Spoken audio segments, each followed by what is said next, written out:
Tu cours, tu cours, tu cours, et plus tu cours après le temps, plus il t'échappe. Tu as l'impression d'être toujours en retard sur ta vie, de courir après un train qui est déjà parti. Mais si le problème n'était pas le manque de temps, mais la relation que tu as avec le temps.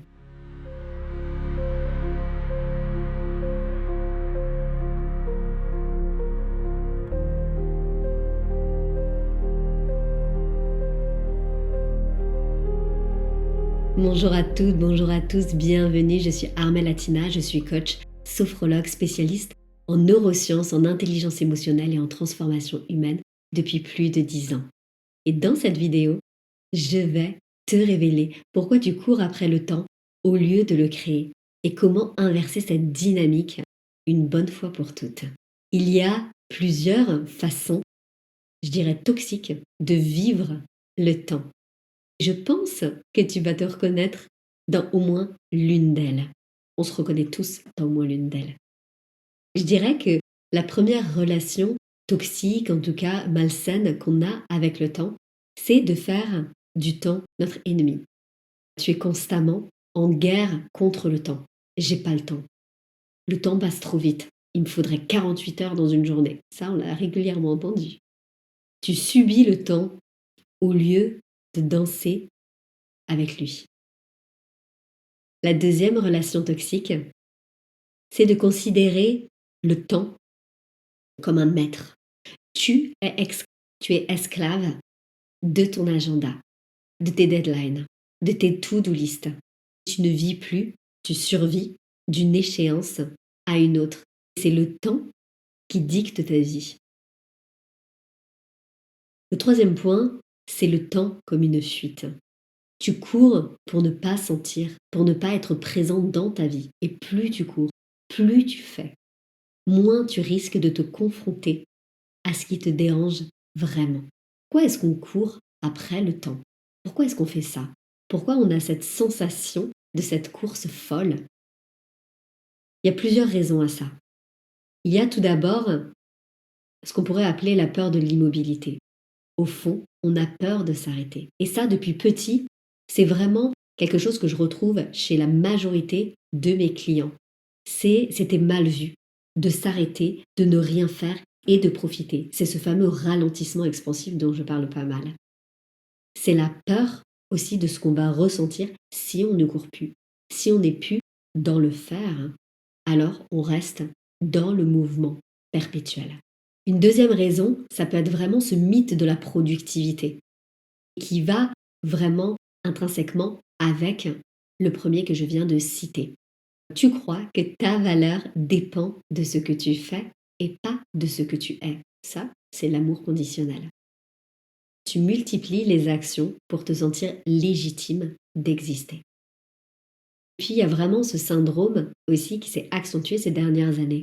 C'est celui du tout maintenant. Tu veux tout, tout de suite. Tu n'arrives pas à accepter que les choses prennent du temps, qui est ce temps de gestation.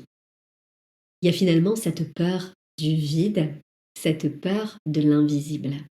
La dernière raison que j'aimerais t'apporter dans cette vidéo, c'est la fuite du présent. Le présent te fait peur. Tu te projettes constamment soit dans le futur, soit tu ressasses ton passé.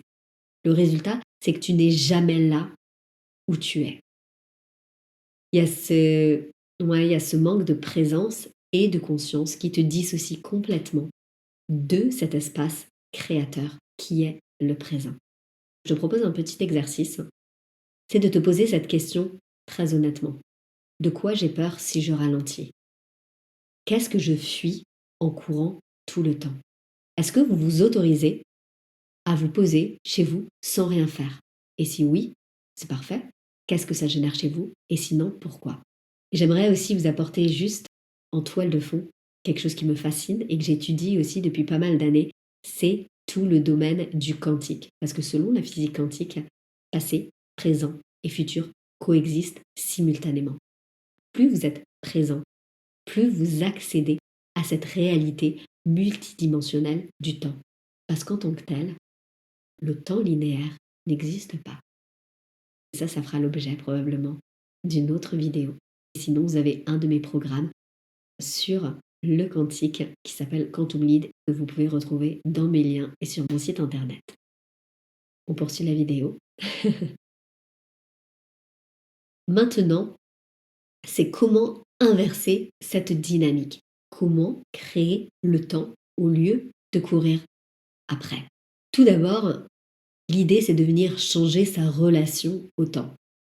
Le temps, c'est pas un ennemi, c'est votre allié. Et il n'est pas limité, il est cyclique. Stop à la mentalité de pénurie temporelle.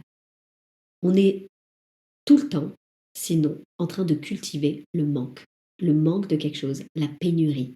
Sachant que le temps, c'est vraiment ce à quoi on est le plus lié. Ensuite, il y a la présence qui multiplie le temps. Plus on va être présent, plus on va être conscient à ce qu'on fait, plus on a l'impression d'avoir du temps. La pleine conscience dilate littéralement le temps. Ensuite, il y a l'intention aussi de créer cette expansion temporelle, ce stretch temporel. Quand vous faites les choses avec une intention claire, alignée, vous devenez aussi plus efficace. Vous pouvez faire en 2 heures ce qui aurait pris peut-être 8 heures avant. Enfin, il y a aussi cette acceptation qui libère du temps. Accepter que le rythme, accepter que, ouais, il y a un rythme à chaque chose, un temps de maturité, de gestation. Accepter que tout ne peut pas être contrôlé. Vous êtes responsable de votre réaction, mais il y a des choses qui ne dépendent pas de vous. Ça libère une énergie folle que vous dépensiez avant dans la résistance. Une technique concrète par rapport à la dilatation temporelle, c'est que avant chacune de vos activités, c'est de prendre quelques secondes, peut-être 30 secondes, pour respirer, pour vous poser, pour ralentir et pour poser cette intention qui va être justement dans cette relation au temps. Vous allez voir que le temps va se dilater petit à petit au fur et à mesure de la répétition de cette technique. Je vous propose maintenant 5 pratiques concrètes pour créer le temps. La première pratique, c'est celle des bulles temporelles. C'est le fait de créer des moments où vous n'avez aucune contrainte de temps. Pourquoi pas commencer par exemple par 20 minutes par jour. Pour certains, ça va être absolument énorme. Donc commencez par 5 minutes par jour pour certains. Puis pour d'autres, si 20 minutes c'est complètement OK, ben vous faites ça, sans contrainte horaire. Laissez-vous inspirer. Laissez-vous être créatif et voir ce que ça vous apporte, quelle porte va s'ouvrir dans cet espace-là. Ensuite, c'est vraiment cette pratique du slow living stratégique. De choisir délibérément de ralentir sur certaines activités. De prendre le temps, par exemple, de savourer sa boisson chaude, son café peut-être. De vraiment écouter son enfant également, pour ceux qui sont parents, ou son conjoint. La troisième pratique, c'est la règle du moins, mais mieux. Faites moins de choses, mais faites-les mieux avec plus de présence et plus d'intention. Une autre pratique, c'est celle de l'ancrage. J'aime beaucoup l'ancrage. L'ancrage et le temps, parce que c'est ce qui vient matérialiser. Créez-vous des rituels ou des routines qui vous permettent d'ancrer, de vous ancrer dans le présent, que ce soit des méditations, que ce soit de la gratitude, que ce soit de la connexion à votre corps, à la nature. Trouvez ce qui vous appelle. La dernière pratique que j'aimerais vous proposer, c'est vraiment cette idée de planification énergétique. C'est-à-dire de planifier en fonction de votre énergie et de vos rythmes, pas des contraintes extérieures. Revenez à l'intérieur, à cet espace de création, à ce respect de vous-même. Quand vous allez être en lien avec vous dans cette congruence, votre perception du temps va être également différente. En conclusion, vous ne manquez pas de temps. Vous avez juste une relation dysfonctionnelle avec le temps. Et quand vous arrêtez de courir après le temps, vous commencez à le créer. Vous commencez à changer de perception, à changer votre état de présence et de conscience et votre vie change radicalement. Vous passez de la survie à la vie, de la course qui peut être folle à cette danse qui va être consciente, qui va être fluide. Le temps, c'est pas votre ennemi. C'est vraiment ce cadeau dans lequel vous pouvez déployer ce qui est vraiment, qui vous êtes vraiment. C'est un espace de jeu, c'est le jeu de la vie.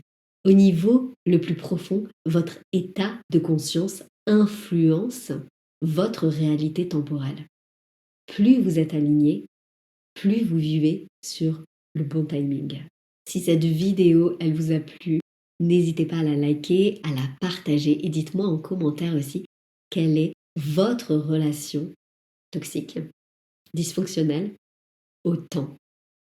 À très bientôt pour continuer cette transformation et si vous désirez aller plus loin et travailler davantage et personnellement votre relation au temps, n'hésitez pas à aller voir dans les liens de description mes différents accompagnements et à me contacter. Je serai ravie de pouvoir vous rencontrer.